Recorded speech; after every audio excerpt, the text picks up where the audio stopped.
आपने वो कहावत जरूर सुनी होगी, मंजिल उन्हीं को मिलती है जिनके सपनों में जान होती है।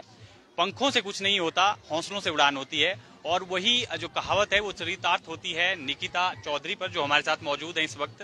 व्हील चेयर पे आप इनको देख रहे होंगे। डॉक्टर ये बनना चाहती हैं, एमबीबीएस ये कर रही हैं टांडा मेडिकल कॉलेज से। काफी संघर्ष इनको इसके लिए करना पड़ा। इनसे बातचीत करेंगे। निकिता जी, कहावत तो हमने सुना दी, आप उसको चरितार्थ भी कर रही हैं, तो जानना चाहेंगे कितनी दिक्कत आती है, क्योंकि 78% जो हैं आप डिसेबल हैं और आप जैसे कई लोग हैं जो लोग संघर्ष करते हैं लेकिन हौसला हार जाते हैं। आप डॉक्टर बनना चाह रही हैं, पढ़ाई चल रही है, कितना संघर्ष रहा इसके पीछे? देखिए, संघर्ष तो बहुत ही रहा, जैसे कि सभी जानते हैं। मैं फिर अपने मुंह से कह देती हूँ। 2022 में मैंने नीट की परीक्षा दी थी, जिसको मैंने पास किया था। उसके बाद गवर्नमेंट ऑफ इंडिया की एक गाइडलाइन है कि जितने भी डिसेबल पीपल हैं उनको एक गवर्नमेंट नीट इम्प्लीमेंट हॉस्पिटल में जाके डिसेबिलिटी को वेरीफाई करवाना है। मैंने भी करवाया था। मेरी डिसेबिलिटी को 78% बताया था।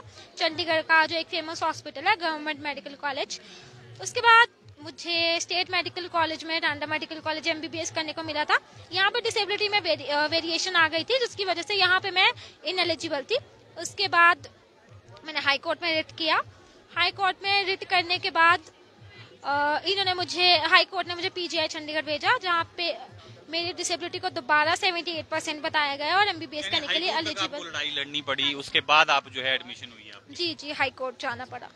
उससे पहले की अगर हम बात करें, क्योंकि बचपन से ही पहले हमने सुना कि आप कुछ साल तक जो है वो चलती भी रही, उसके बाद धीरे धीरे जो है आप चलना फिरना बंद हो गया। कितनी मुश्किलात आती है डे टू डे लाइफ में भी? हाँ, कुछ साल तक मैं चलती थी, ज्यादा नहीं, थोड़ा थोड़ा, बहुत ज्यादा नहीं कह सकती हूँ मैं। ये जो मेरा डिसीज है वो जुवेनाइल ऑनसेट है, मतलब बचपन में शुरू हो जाता है। तो जैसे जैसे ही बढ़ता गया तो मेरा चलना भी बंद ही हो गया और मुझे व्हील चेयर यूज करनी पड़ी। अगर व्हील चेयर नहीं होती है तो काफी दिक्कत रहती है। जी। और अब डॉक्टर की आप पढ़ाई कर रही हैं, तो क्या डॉक्टर ही क्यों बनना चाह रही हैं? कोई उसके पीछे खास मोटिव है? कुछ मन में विचार आया कि मैंने डॉक्टर ही बनना है? कोई और लाइन नहीं पकड़ी आपने? देखिए, मुझे डॉक्टर ही बनना था क्योंकि मेरा इंटरेस्ट मेडिकल में रहा हुआ है। तो जो इंसान का इंटरेस्ट होता है उसको वही चीजें करनी चाहिए। तो इसीलिए मुझे डॉक्टर बनना था और बन गई हूँ, मतलब बन जाऊंगी। एमबीबीएस स्टूडेंट हूँ अभी। तो क्या जो लोग आपकी तरह ही हैं, हौसला हार जाते हैं कि नहीं यार मैं तो कर नहीं पाऊंगा, उनको आप मानते हैं कि उनको भी हौसला हारना नहीं चाहिए बल्कि इसको ताकत बनाना चाहिए? जी हाँ, बिल्कुल सही कहा आपने। जो डिसेबल पीपल है उनको तो मैंने बहुत ही नजदीक से देखा हुआ है। मैं फिर कहती हूँ कि मुझे कभी किसी ने डिमोटिवेट नहीं किया। मेरे सामने कभी किसी ने नहीं बोला। मेरे पेरेंट्स के सामने बोला होगा या मेरे पीछे बोला होगा, वो अलग बात है। और मेरे मम्मी पापा भी बताते हैं, लोग भी बताते हैं कि आपके बारे में ऐसे ऐसे बातें। तो मैंने कभी उनकी परवाह ही नहीं की, क्योंकि उनके बोलने से थोड़ी ना मैं रुकूंगी। अगर आज एमबीबीएस करी हूँ, कल को वो कहेंगे कि तुम छोड़ दो, तो मैं नहीं छोड़ूंगी। जो मुझे बनना था वो तो मैं बन ही जाऊंगी। मंजिल पे फोकस करना जरूरी है। जी बिल्कुल, मंजिल पे फोकस करना जरूरी है, क्योंकि अगर आप दूसरों के कहने पे रुकेंगे तो नहीं है ना, क्योंकि लोगों का तो काम ही होता है कहना। तो उनकी बातें नहीं सुननी है, अपने दम पे करना है जो भी करना है। लोगों की बातों पे ध्यान नहीं दें। फैमिली का कितना सपोर्ट मिलता है आपको डे टू डे लाइफ में, पढ़ाई में? फैमिली का क्या सपना था कि आपको डॉक्टरी बनाना है या कुछ और सोचते थे? मेरे पापा चाहते थे मैं एडवोकेट बनूं, लेकिन मेरी जो प्रेफरेंस थी वो मेडिकल थी, तो कभी उन्होंने फोर्स नहीं किया कि मैं एडवोकेट बनूं। एंड फैमिली का सपोर्ट तो हमेशा से रहा है। जैसे मुझे डॉक्टर बनना था, डॉक्टर बनने के लिए जिस स्कूल में मैं पढ़ा करती थी, नगरोटा में एक स्कूल है, तो वहाँ से मेरे घर का जो डिस्टेंस था वो 1 किलोमीटर, मतलब 1 घंटे का था। तो वहाँ अगर मैं स्कूल बस से जाऊँ तो 9 बजे पहुँचती थी, और मेरी एक एक्स्ट्रा क्लास होती थी शाम को सुबह 8 बजे, तो मैं उसको मिस हो जाती थी मुझसे। तो मेरे पेरेंट्स ने मुझे पढ़ाने के लिए 2 साल नगरोटा में एक रूम लिया रेंट पे।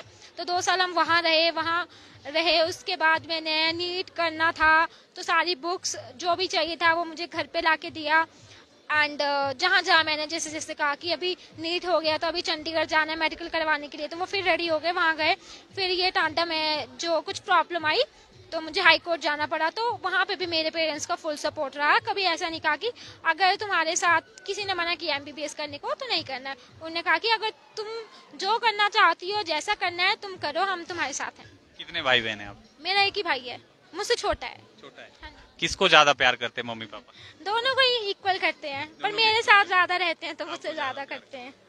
एक संदेश भी रहेगा जो लोग आपकी तरह डिसेबल हैं, कई बार हौसला हार जाते हैं, सोचते हैं कि यार मैं तो नहीं कर पाऊंगा, उनके लिए क्या एक संदेश रहेगा, किस सोच के साथ आगे बढ़े? आप जो भी करेंगे अपने लिए करेंगे, अपने माँ बाप के लिए करेंगे, लोगों के लिए नहीं करेंगे। लोगों की बातें नहीं सुननी है, लोगों का काम ही है कहना। वो आपको हर टाइम मोटिवेट करेंगे। जब आपने कुछ बनने का सोचा है तब भी आपको डिमोटिवेट करेंगे। जब आप उस लाइन में होंगे ना, अपनी डेस्टिनेशन की सही लाइन पे होंगे, तब भी आपको डिमोटिवेट करेंगे। जब आप शायद अपनी डेस्टिनेशन पे पहुंच जाएंगे तब भी आपको डिमोटिवेट करेंगे, और शायद आप मर भी जाएंगे तब भी आपको एज अ डिमोटिवेट ही लेंगे। तो ऐसे डिमोटिवेट नहीं होना है, उनका काम ही ये कहना, क्योंकि सोसाइटी में सभी की सेम मेंटालिटी नहीं हो सकती है। अगर कोई आपको डिमोटिवेट कर रहा है तो कोई मोटिवेट भी करेगा, जो मोटिवेट करेगा उसकी तरफ ज्यादा ध्यान देना है। अगर कोई मोटिवेट नहीं भी कर रहा है तो खुद ही मोटिवेट हो जाना है, क्योंकि करना तो खुद के लिए ही है। तो ये थी हिमाचल प्रदेश की पहली व्हील चेयर डॉक्टर, अभी बनने जा रही हैं और बहुत जल्दी बन जाएंगी। साफ तौर पर इनका कहना है कि आपने जो है सोसाइटी की तरफ जो है ज्यादा ध्यान नहीं देना है, अपने लक्ष्य की तरफ फोकस करना है, फिर आपकी राह जो है खुद ब खुद आसान होती जाएगी।